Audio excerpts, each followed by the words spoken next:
ମଗଡ଼ା JMFC କୋର୍ଟରେ ଜଣେ ଦୋଷୀ ସାବ୍ୟସ୍ତ।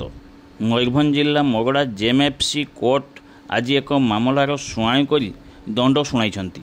ସୂଚନା ମୁତାବକ ମଗଡ଼ା ଥାନା ଅଧୀନ ଭାଲୁକଚୁଆ ଗ୍ରାମର ସୀତା ମାରାଣ୍ଡିଙ୍କୁ ଉକ୍ତ ଗ୍ରାମର ଠାକୁରା ମାରାଣ୍ଡି ଘର ଭିତରକୁ ଯାଇ ମାରପିଟ କରିବା ସହିତ ଅଶ୍ଳୀଳ ଭାଷାରେ ଗାଳିଗୁଲଜ କରିଥିଲେ ଏବଂ ପୂର୍ବରୁ ମଧ୍ୟ ଠାକୁରା ତାଙ୍କୁ ବହୁତ ମାରପିଟ କରିଥିବା ଥାନାରେ ଅଭିଯୋଗ ହୋଇଥିଲା। ଥାନାରେ ଏକ ମାମଲା ରୁଜୁ ହେବା ପରେ ସବ୍ଇନ୍ସପେକ୍ଟର ମଞ୍ଜୁଲତା ବେହେରା ଘଟଣାର ତଦନ୍ତ କରିଥିଲେ।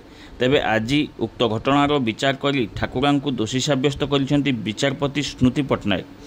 ଠାକୁରାଙ୍କୁ 300 ଟଙ୍କା ଜରିମାନା କରିବା ସହିତ ଆଗକୁ ଏପରି ନ କରିବାକୁ ତାଗିଦ କରିଛନ୍ତି ବିଚାରପତି।